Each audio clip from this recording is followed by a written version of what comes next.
Indian foreign secretary Vikram Misri బీజింగ్కి వెళ్ళారు China counter పార్ట్స్తో చర్చలు జరపడానికి. అసలు ఇండియా చైనా మధ్య ఏం జరుగుతోంది? బార్డర్ ఇష్యూస్లో ఇంతవరకు పూర్తి స్థాయిలో మనకి ఏ రిజాల్వ్ రాలేదన్నమాట.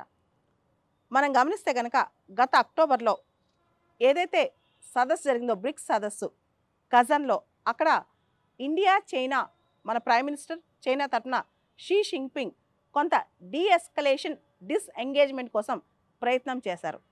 2020లో ఏదైతే గాల్వన్ వ్యాలీ ఈస్టర్న్ లడాక్ ప్రాంతంలో ఇండియాకి చైనాకి మధ్య క్లాషెస్ అయ్యాయో అప్పటి నుంచి కూడా ఇండియా చైనా మధ్య టెన్షన్స్, ముఖ్యంగా బార్డర్ ఇష్యూస్ మాత్రం ఈస్టర్న్ లడాక్ ఏరియాలో మిగతా ఏరియాస్లో కాస్తున్నాయి. దీనికి సంబంధించి మన సంబంధాలు నార్మలైజ్ చేసుకోవడానికి ఇండియా చైనా ప్రయత్నాలు 2024లో మొదలెట్టాయి.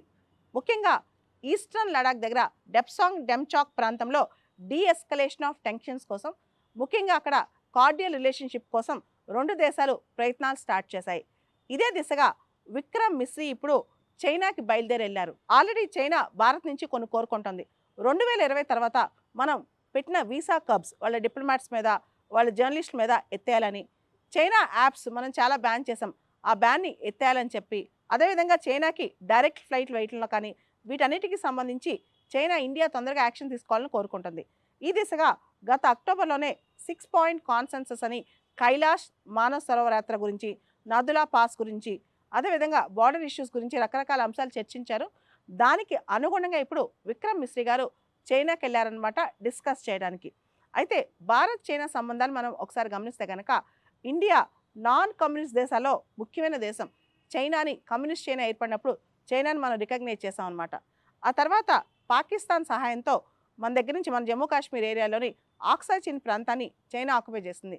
అంతేకాదు ప్రస్తుతం ఆల్మోస్ట్ మన అరుణాచల్ ప్రదేశ్ మొత్తం 90,000 కిలోమీటర్స్ అరుణాచల్ ప్రదేశ్ మొత్తం తందే అని చెప్పి చైనా క్లెయిమ్ చేసుకుంటుంది. అరుణాచల్ ప్రదేశ్లోని బార్డర్ విలేజెస్ ఏవైతే ఉన్నాయో అవన్నీ కూడా చైనీస్ పేర్లు పెట్టుకుంటుంది అనమాట. దానికి సంబంధించి ఇండియా ఎప్పటికప్పుడు దాన్ని ఖండిస్తూనే ఉంది. అయినా కానీ ఇండియా చైనా మధ్య బార్డర్ ఇష్యూస్ ఆగట్లేదు. 1962లో చైనా భారతదేశం పైన యూనిలేటరల్గా అటాక్ చేసిందనమాట. అయితే ఇండియా చైనా సంబంధాల్లో ఒక ప్రత్యేకమైన అంశం ఏంటంటే మనది ఇష్యూ బేస్డ్ ఫ్రెండ్షిప్ అనుకోవచ్చు. ఏదైతే ఇష్యూస్ ఇండియా చైనా మధ్య గొడవలు ఉన్నాయో అవి separate dialogue mechanism, special representative మెకానిజంకి ఇచ్చి అవి పక్కన పెట్టి ట్రేడ్ అంటే వాణిజ్యం పైన మనం ఎక్కువ ఫోకస్ చేస్తాం అనమాట. ఇండియా చైనా ట్రేడ్ పార్ట్నర్షిప్ కనుక చూస్తే చైనా మనకి one of the top most trading partner అనమాట. సో సైనో ఇండియన్ రిలేషన్స్లో ప్రస్తుతం deescalation of tensions, disengagement of tensions in the eastern Ladakh అనేది చాలా ఇంపార్టెంట్. ఈస్టర్న్ లడాక్ మాత్రమే కాదు, complete border area.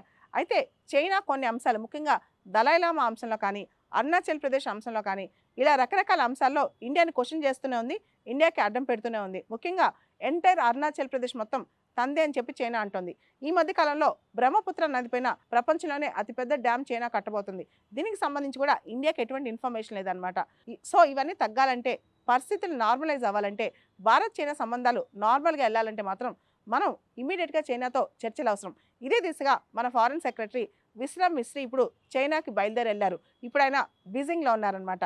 India China బ్రిక్స్లో భాగస్వాములు, షాంఘై కోఆపరేషన్ ఆర్గనైజేషన్లో భాగస్వాములు, అదేవిధంగా WTO issues, world trade organization ఇష్యూస్లో కూడా ఇండియా చైనా అనేక అంశాల్లో కలిసి పనిచేస్తున్నారు. కానీ ఇండియా చైనా మధ్య ఉన్న ప్రధానమైన అంశం బార్డర్ ఇష్యూ అనమాట. ప్రస్తుతం కనుక కాస్త తగ్గించుకోగలిగి నార్మలైజ్ చేసుకోగలిగితే కనుక ఇండియా చైనా ఇంకా ముందుకెళ్ళొచ్చు.